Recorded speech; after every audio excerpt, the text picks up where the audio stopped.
Till yesterday, children, we read that the enemy American Tom was saved by Dr. Sadao, who was a great surgeon, and he found Tom at his doorstep.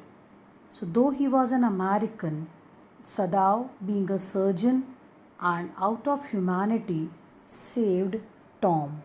Now, let's begin. We are on page number 38. As for Sadao, every day he examined the wound carefully. The last stitches had been pulled out this morning, and the young man would, in a fortnight, be nearly as well as ever.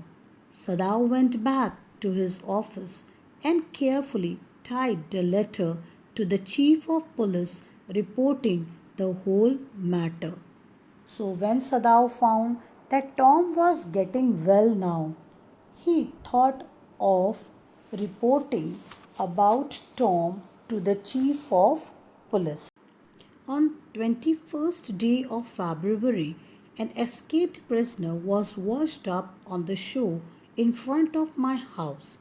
So far he typed, and then he opened a secret drawer of his desk and put the unfinished report into it. On the seventh day after that, two things happened.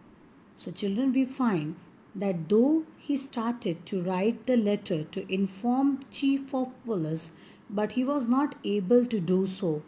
He was not having as if courage to inform the police about a man who was saved by him, whose life he has saved. But on seventh day, two important things happened. Now let's see whether these two things change his opinion about it. That is very important, children. It can be asked in the board exam. What two things happened on the seventh day? In the morning, the servants left together, their belongings tied in the large square cotton kerchiefs. When Hannah got up in the morning, nothing was done. The house was not clean, the food not prepared, and she knew what it meant. She was dismayed. Dismayed means sad and even terrified. Terrified because she knew that they might report the matter that has not actually occurred. But her pride as a mistress would not allow her to show it. Underline this sentence, children. This is very important. Instead, she inclined her head gracefully when they appeared before her in the kitchen, and she paid them off and thanked them for all that they had done for her. They were crying, but she did not cry. The cook and the gardener had served Sadao since he was a little boy in his father's house, and Yumi cried because of the children. She was so grieving that after she had gone, she ran back to Hannah as if she did not want to go. But she had to because all the other servants were leaving the house because of the enemy Tom. If the baby misses me too much tonight, send for me. I am going to my own house and you know where it is, Yumi said. Thank you, Hannah said, smiling. But she told herself she would not send for Yumi, however the baby cried. She made the breakfast and Sadao helped with the children. Neither of them spoke of the servants beyond the fact that they were gone. But after Hannah had taken morning food to the prisoner, she came back to Sadao. Why is it we cannot see clearly what we ought to do? She asked him. Even the servants see more clearly than we do. Why are we different from other Japanese? Sadao did not answer. Why? Because he himself did not know the answer to this question, that why they were different from the other Japanese, why they were serving a man who was actually their enemy. But a little later he went into the room where the prisoner was and said brusquely, Today You may get up on your feet. I want you to stay up only 5 minutes at a time. Tomorrow you may try it twice as long. It would be well that you get back your strength as quickly as possible. He told this to Tom because he wanted him to get physically fit again so that he can be given to the police as a prisoner of war. He saw the flicker of terror on the young face that was still very pale. Why? Because Tom understood. Okay, the boy murmured. Evidently, he was determined to say more. I feel I ought to thank you, Doctor, for having saved my life. Don't thank me too early, Sadao said coldly. Why? Because Sadao wants to make it clear that he was not his friend and he could be given as a POW to the police. He saw the flicker of terror again in the boy's eyes, terror as unmistakable as an animal's. The scars on his neck were crimson for a moment. Those scars, what were they? Sadao did not ask. In the afternoon, the second thing happened. So, first thing was leaving of the servants. And the second thing, let's see, Hannah working hard on unaccustomed labor because she was not used to such work, saw a messenger come to the door in official uniform. Her hands went weak and she could not draw her breath. The servants must have told already. She ran to Sadao, gasping. Means she was not breathing and she was running. She ran and wanted to inform Sadao. That servant must have told the matter and more than whatever had not happened in their house. And because of that, the man in the official uniform have come to arrest Sadao. So she was gasping. But by then the messenger had simply followed her through the garden and there he stood. She pointed at him helplessly.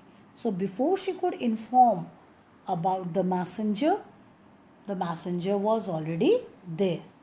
Sadao looked up from his book. He was in his office, the other partition of which was thrown open to the garden for the southern sunshine.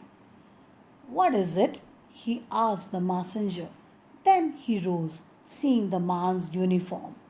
You are to come to the palace, the man said.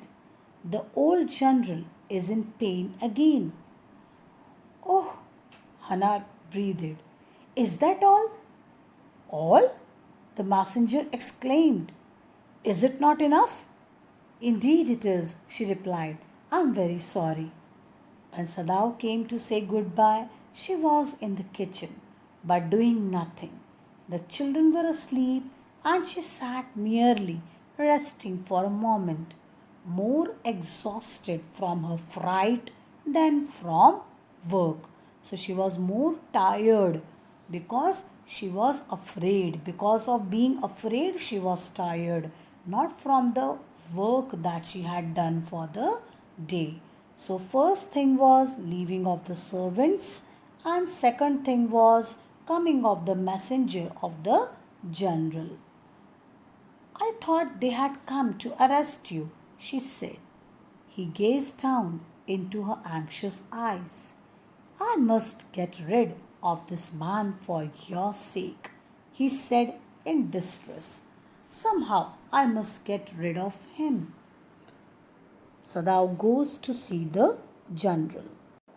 Of course, the general said weakly. I understand fully, but that is because I once took a degree in Princeton. So few Japanese have.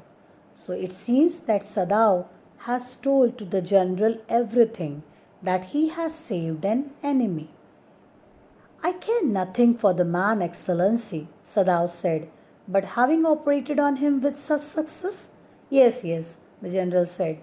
It only makes me feel you more indispensable to me. Indispensable means I cannot think of going without you. Evidently, you can save anyone. You are so skilled.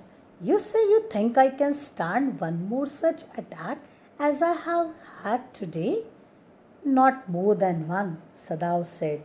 Then certainly I cannot allow nothing to happen to you, the general said with anxiety. His long, pale Japanese face became expressionless, which meant that he was in deep thought. You cannot be arrested, the general said, closing his eyes. Suppose you were condemned to death and the next day I had to have my operation. There are other surgeons, Excellency, Sadao suggested. None, I trust, the general replied. The best ones have been trained by Germans and would consider the operation successful even if I died. I do not care for their point of view, he sighed. It seems a pity that we cannot better combine the German ruthlessness with American sentimentality. Underline, children. General wants Sadao to combine these two qualities in him.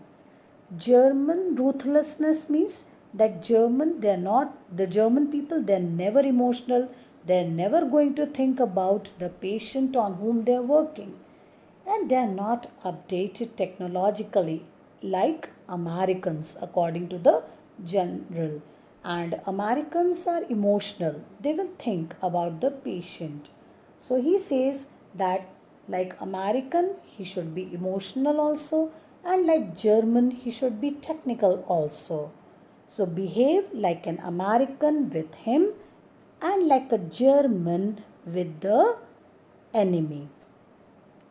Then you could turn your prisoner over to execution.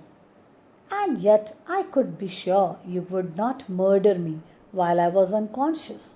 The general laughed. He had an unusual sense of humor. As a Japanese, could you not combine these two foreign elements? He asked. Sadao smiled. I'm not quite sure, he said, but for your sake, I would be willing to try, Excellency. The general shook his head. I had rather not be the test case, he said. Now here we find humor of the general. His sense of humor when he says that he should not be the test case, because otherwise what will happen if Sadao doesn't behave like an American and behave like a German with him, then it might be possible that he is killed. He felt suddenly weak and overworried with the cares of his life as an officer in times such as these, when repeated victory brought great responsibilities all over the South Pacific. It is very unfortunate that this man should have washed up on your doorstep, he said irritably. He was very irritated that why did he come at his doorstep only? It would have been better if he would have gone some other place. I feel it so myself, Sadao said gently. It would be best if he could be quietly killed, the general said. Not by you, but by someone who does not know him. I have my own private assassins. Assassins are, children, murderers. Suppose I send two of them to your house tonight, or better, any night. You need know nothing about it. It is now warm. What would be more natural than that you should leave the outer partition of the white man's room open to the garden while he sleeps? Certainly, it would be very natural, Sadao agreed. In fact, it is so left open every night. Good, the general said, yawning. They are very capable assassins. They make no noise and they know the trick of inward bleeding. If you like, I can even have them remove the body. Sadao considered. That perhaps would be best, Excellency, he agreed, thinking of Hana. So General has promised Sadao that he will be sending the murderers who would kill the American and take his dead body also.